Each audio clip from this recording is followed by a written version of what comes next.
Hey guys, tonight we're stepping back into the Middle Ages. So, if you're listening in bed, go ahead and fluff your pillow, dim the lights and settle into that slow, sleepy rhythm. This isn't going to be a story of knights charging into battle or kings storming castles. No, tonight we're gliding into the quieter corridors of cloisters, where things were supposed to be serene, holy, and frankly, a little boring. But of course, nothing in medieval history ever manages to stay boring. Even in the calm, incense-scented world of nuns, there were secrets, scandals, and the occasional daring escape. Yes, that's right. Tonight, we're going to talk about the medieval nuns who, despite being locked up in convents, decided they had better things to do. Now, let's just set the scene first. The medieval convent. On paper, it was a place of spiritual devotion. You woke up at some painfully early hour, usually around 2 or 3 in the morning, because apparently God is a fan of sleep deprivation. You chanted prayers in the dark. You fasted. You gardened. You copied manuscripts until your hands cramped up. And you did all this while wearing an itchy habit and living behind walls that were supposed to protect you from the sins of the world. Sounds peaceful, right? Or maybe just a medieval prison with extra candles. Here's the thing. Not every woman in a convent was there because she wanted to be. Some did enter willingly, often because they genuinely wanted that spiritual life, or more pragmatically because they didn't want to marry the guy their father picked. Others went because their families decided for them. Daughters who weren't going to inherit much, or who didn't score a flashy political marriage, often got bundled off to a convent with a polite little, "Here, be holy for us." And if you were really unlucky, you got shoved into a convent at something like the age of 7 or 8. Imagine that you're basically still playing with dolls, and suddenly you're told your new life involves 40 years of chanting in Latin. So, naturally, not everyone took this situation gracefully. Some medieval nuns went along with it, sure. Others decided to sneak out, because when you trap human beings behind walls, someone is going to try climbing them. One of the more famous examples comes from the 12th century. A group of young women in Germany were locked away in a convent against their will, because that's what powerful families did when they didn't want to deal with their daughters. But these girls weren't exactly docile little lambs. They literally staged a breakout. They managed to slip out, find men willing to help them, and escape into the wider world. The church, of course, was scandalized. These were supposed to be brides of Christ, after all. Instead, they were more like medieval runaways. And it wasn't just Germany. Stories of nuns sneaking out of convents pop up across Europe. Some did it to elope. Others just wanted a taste of freedom, maybe to dance, maybe to eat something more exciting than pea porridge. And in some cases, they escaped to join reform movements because even in religion, people sometimes decided the grass was holier on the other side. But before we get too romantic about this, let's pause and remember, medieval convents were also political institutions. Families sent their daughters there not only for holiness but for safety, prestige, and control. Escaping a convent wasn't just a personal choice. It was, in the eyes of the church and society, a rebellion. You weren't only defying your abbess, you were defying your father, your family, and the institution of the church itself. And yet, they still did it, which makes you wonder how unbearable convent life must have felt at times. Take, for instance, the story of a young woman named Juana of Castile. Not the famous Juana la Loca, but another lesser-known noble girl. Her family tucked her away in a convent. She was supposed to become the image of pious obedience. Instead, she found a way to slip out, dressed as a servant, and tried to vanish into the city. She didn't make it very far, of course. These stories rarely have tidy, successful endings, but the very fact that she tried tells us something. Life behind convent walls wasn't always a serene walk with God. Sometimes it was a desperate wait for a chance to run. And even those who didn't literally escape often bent the rules in smaller ways. Letters were smuggled in and out. Lovers came to the convent garden walls at night. There are even records of nuns being caught with makeup, jewelry, and, because this is history, pet dogs hidden in their cells, which I like to imagine barking at the most inconvenient moments during silent prayer. So, as we drift along tonight, keep this in mind. The convent was never a uniform experience. For some, it was genuinely fulfilling. For others, it was a gilded cage. And for the few daring souls, it was a place to escape from. Whether through actual breakouts, quiet rebellions, or just sneaking contraband puppies into choir practice. Let's float over now to one of the most infamous cases of convent escape. A story that mixes theology, family drama, and a dash of medieval scandal. So, let's settle a little deeper into this. Because if you thought one or two rebellious nuns was interesting, just wait until we get to some of the truly messy cases. One of the most famous, if not the most scandalous, episodes of convent escape in medieval Europe actually comes from the early 16th century, right at the dawn of the Protestant Reformation. And yes, technically that's sliding just beyond the Middle Ages, but the vibes are still medieval enough. The story involves none other than Martin Luther, the man who kickstarted half of Europe into arguing over theology, and a group of nuns who decided they were done with cloister life. Now, here's the situation. In Saxony, there was a convent in Nimschen where a group of nuns had been living, doing the usual round of prayers, fasting, and being politely ignored by the world outside. But then Luther's writings began to spread, the ones that questioned the authority of the Pope and suggested that maybe celibacy wasn't actually mandatory for clergy. You can imagine how this sounded to women stuck behind convent walls. Suddenly, there was a whisper of possibility. What if they didn't have to stay locked away forever? What if being a nun wasn't a life sentence? So, in 1523, a dozen nuns staged a daring escape. And how did they get out? Well, in the most medieval way possible, they were smuggled out in barrels. Yes, literal herring barrels. Luther arranged for a sympathetic merchant to hide them inside his wagon, tucked away among the fish. It was like the great escape of Brides of Christ, sponsored by pickled seafood. Now, before you imagine too much romance here, let's keep things real. Life after the convent wasn't necessarily easy. These women had no money, no families willing to welcome them back, and no clear place in society. Some married, some lived in poverty. But one of them, Katharina von Bora, ended up marrying Martin Luther himself, which is one way to move up in the world. One day you're chanting psalms behind locked doors, the next you're the wife of the guy rewriting Christian Europe. And of course, the church was not amused. For centuries, nuns leaving convents had been treated like runaways or even criminals. They were seen as having broken their vows, dishonored their families, and abandoned their sacred duty.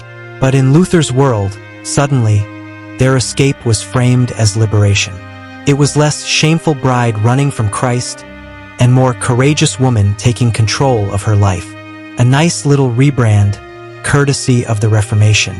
But let's ease back a bit, because not every nun had such a famous patron helping her escape. For many, the experience was smaller, quieter, and sometimes just tragic. Take, for example, the countless noble daughters across medieval France, Spain, and Italy, who spent their lives plotting tiny rebellions. We have records of nuns who bribed guards, who forged letters asking for help, and who secretly wrote poetry about longing for freedom. There's even the case of one Italian nun who fell in love with a local nobleman. She wrote him letters, highly improper of course, and eventually tried to sneak out to meet him. Unfortunately, the plan was discovered, and instead of romance, she got locked in a stricter enclosure. Medieval parents and abbesses did not exactly have a sense of humor about teenage rebellion. And then there's the irony of the convent as both cage and refuge. Because yes, many women felt trapped there, but for others it was actually safer than marriage.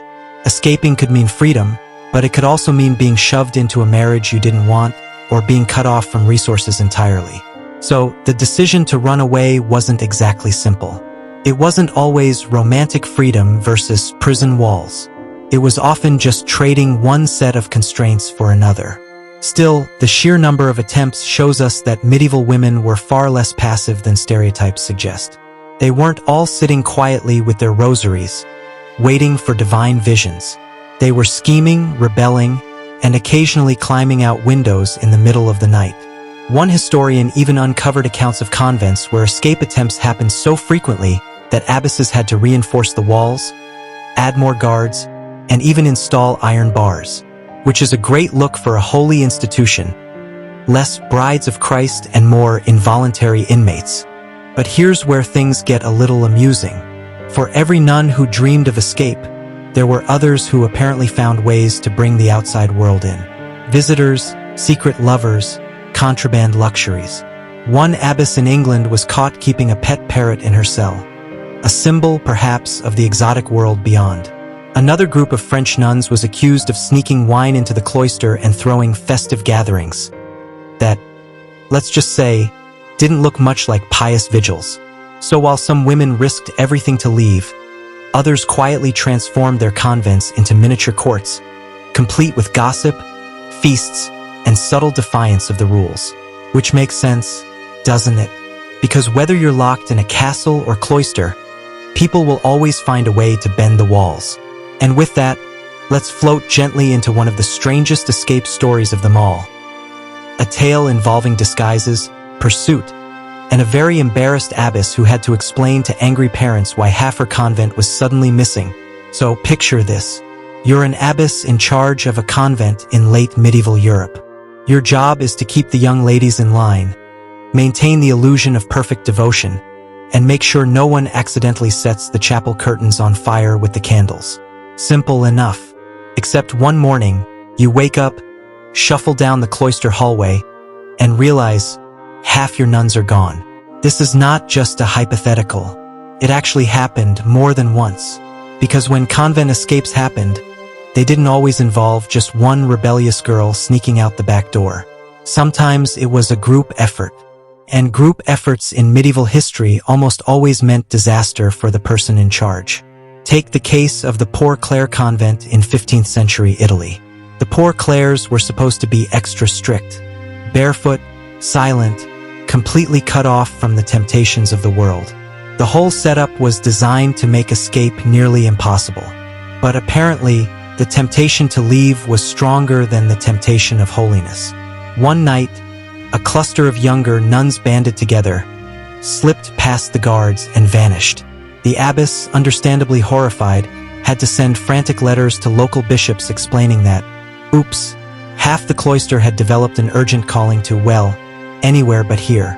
The church launched an investigation, families were outraged, and the missing nuns were eventually tracked down and dragged back. And, in true medieval fashion, instead of asking why these women might want to leave, the bishops blamed weak discipline and ordered the abbess to tighten security, which probably meant higher walls, stricter fasting, and a lot more surveillance.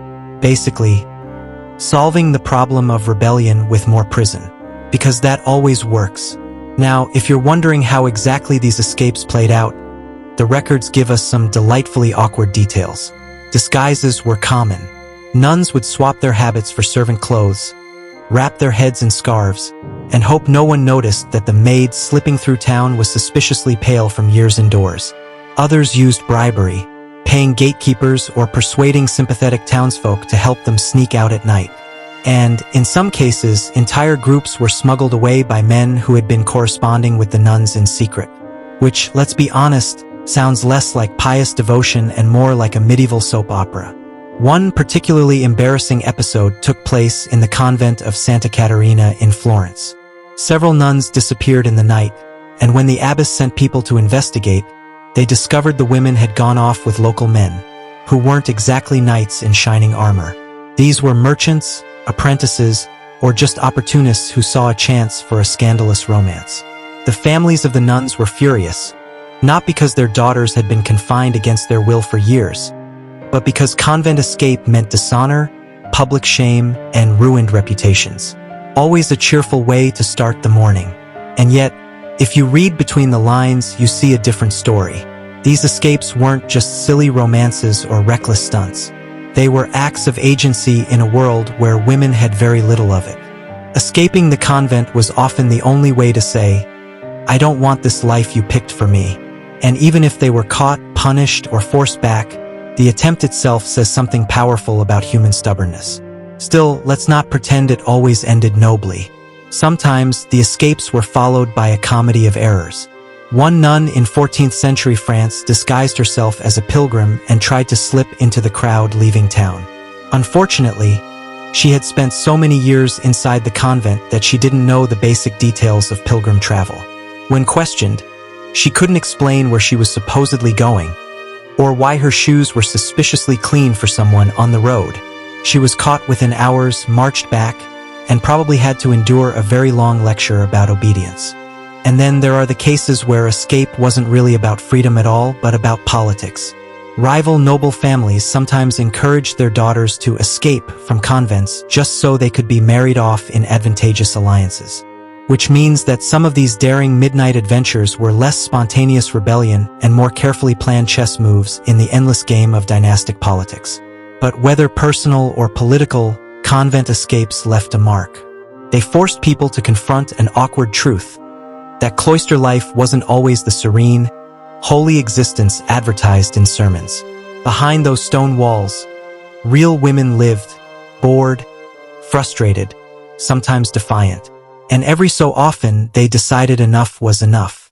And the abbesses? Well, they often ended up looking like bewildered babysitters who had lost track of half their charges at a medieval sleepover. The church, meanwhile, responded with predictable severity. More rules, more surveillance, and more insistence that everything was perfectly fine, which, of course, only made the next escape attempt more likely. So as we drift onward, let's step into one of the strangest and most ironic episodes. A case where a nun's escape wasn't punished, but actually celebrated, because she managed to turn her breakout into a story of miraculous destiny. So far, our runaways have mostly ended up with punishments, lectures, or, at best, a hasty marriage arranged by irritated parents. But every now and then, medieval convent escapes manage to get rebranded, no longer shameful rebellion, but divine intervention.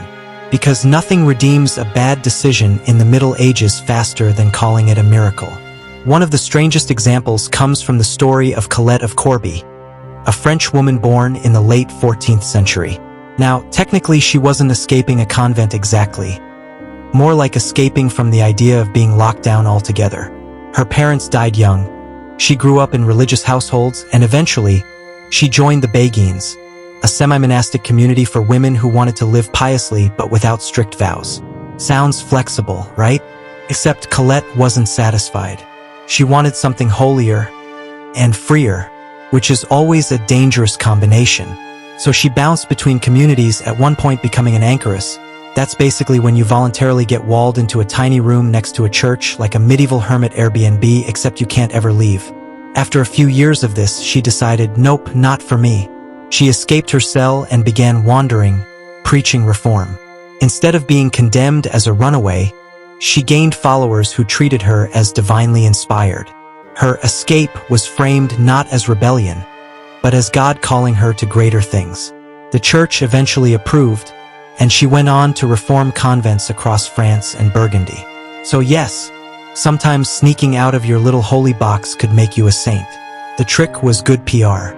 Another case with a miraculous spin comes from England, with the story of Christina of Markyate. Christina was born in the 12th century to a wealthy family who, of course, wanted to marry her off for political advantage. She, however, had other ideas. She wanted a spiritual life, her parents wanted a husband with land. Classic medieval standoff.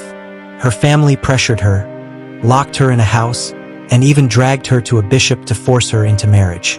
Christina resisted so fiercely that she literally ran away in the middle of the night, disguising herself and seeking refuge with sympathetic priests and hermits.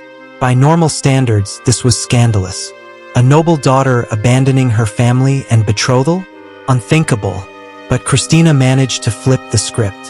Her escape was framed as devotion, not defiance.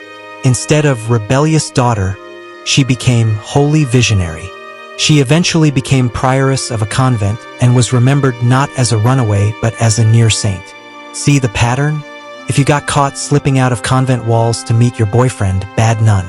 If you did it while claiming you were following God's direct orders, future saint. And this wasn't rare.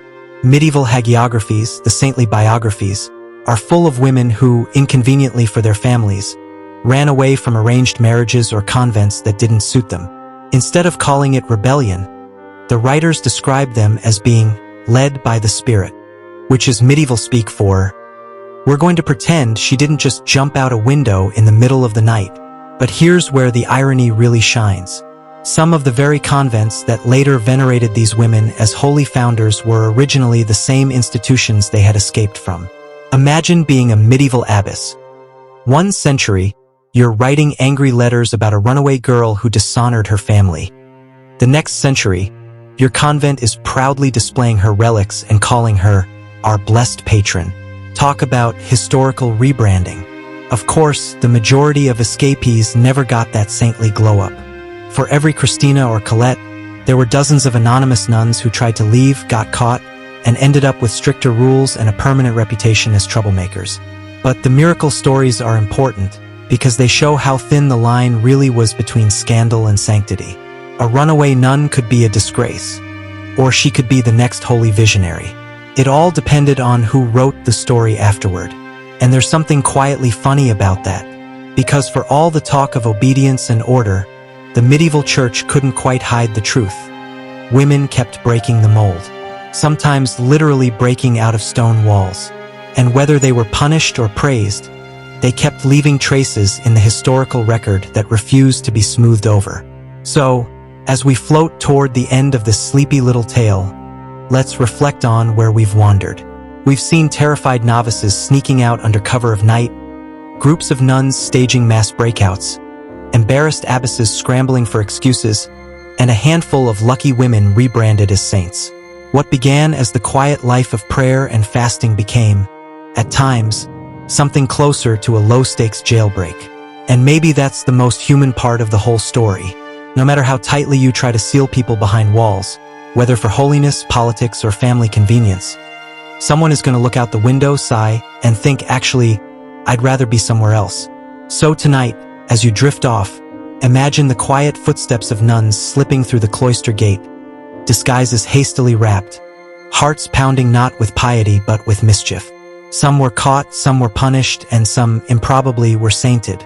But all of them remind us that even in the stillness of medieval convents, rebellion had a way of seeping through the cracks. And with that, we'll gently close the gates on our runaway sisters of the Middle Ages. Sleep well, and dream of candlelit corridors, whispered plans, and maybe just a hint of freedom in the air.